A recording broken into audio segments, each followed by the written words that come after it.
Hi, I'm Corey Gerard, and I'm coming back at you with a money saving episode, which will enable you to save a lot of money in a short period of time, as well as save a lot more money in the long run. So,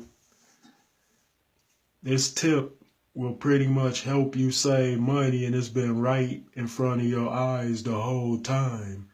Like, did you ever have a piggy bank where you would pretty much put like loose change in there through the course of time, and then it would accumulate substantially after a while, and then you would look at it and be like, wow, that's got to be about what, $100, 200, 300 in there. And many of us can pretty much give an accounting of that, and I know I can. So that is an indication that we pretty much value metal more than we do paper substances. Because if we didn't, then we would spend the money in the piggy banks faster than we would the paper money in our pocket.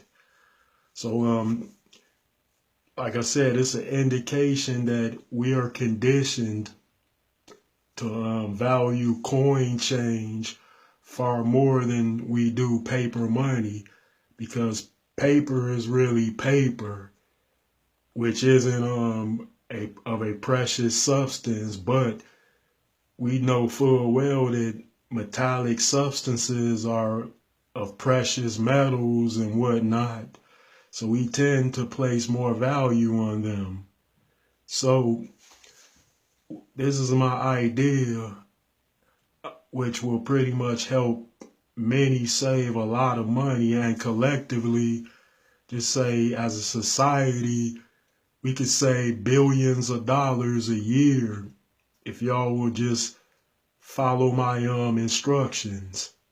So whatever income that y'all receive from various sources, whether it be from pensions or paychecks or what have you, I would recommend that y'all would convert at least 60% of that into coin change, and just say with the rest, pay the bills out with the rest through whatever method, whether it be like check, money order, or whatnot, and then take that change and just say fill it up, put it in like various jars where y'all can see it in y'all house. Just say, and then just leave it there. And then when y'all get loose change, like throw that loose change in there and just keep watching it accumulate. And then when y'all get the following paycheck, do the same thing as before. Like, keep filling it up and then leave it, because it's going to accumulate, and everybody will probably be more inclined to do that because we value metal more than we do paper, because it's a conditioning that we pretty much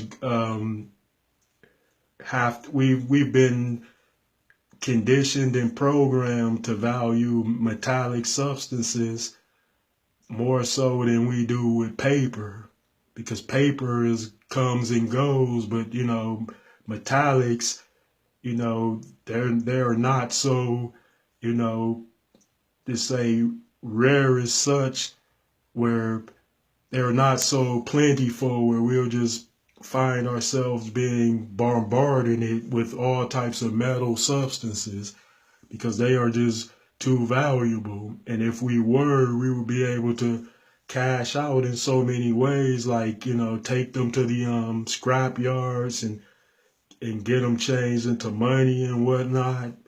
But that ain't the case, because people tend to hold on to metal, and metals are much more scarcer than paper. So getting back to that, when just say convert on a regular basis, convert most of your income, or at least 60% of it, into change rather than just getting it as paper. Because if you get the money in paper, you're going to spend that quickly. Even if it's $100 bills, $50 bills, because I've done it so many times. When I get like cash my check or something, I would just have like a wad of cash. Hey, I ain't gonna say how much. People might be like, wait a minute, is he balling that way? Where that nigga live at? Or some, but but when I've had like large sums of change, I just pretty much just stick them in a jar and leave it, and then they would accumulate over the course of time, because I wouldn't spend them, because I'd be like, wait a minute, all that metal look real nice, and that, I got a lot of metal change and that look real shiny. I like that. So I would just keep adding to it. But hey, I'm gonna spend paper money, because that come like a dime a dozen.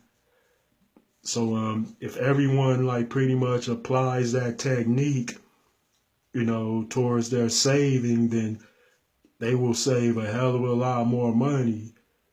But if you don't, and you constantly get your money in paper, you're going to spend it on a regular basis because you don't value paper as much as you would metal.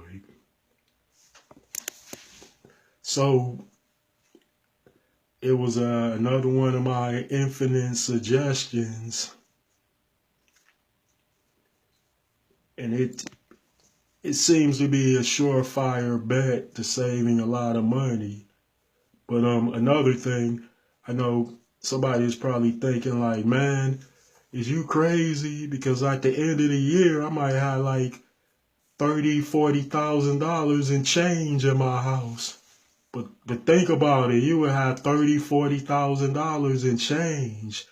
That's $40,000 that you were able to save. Okay, this is Corey Gerard signing off again. Thanks for tuning in.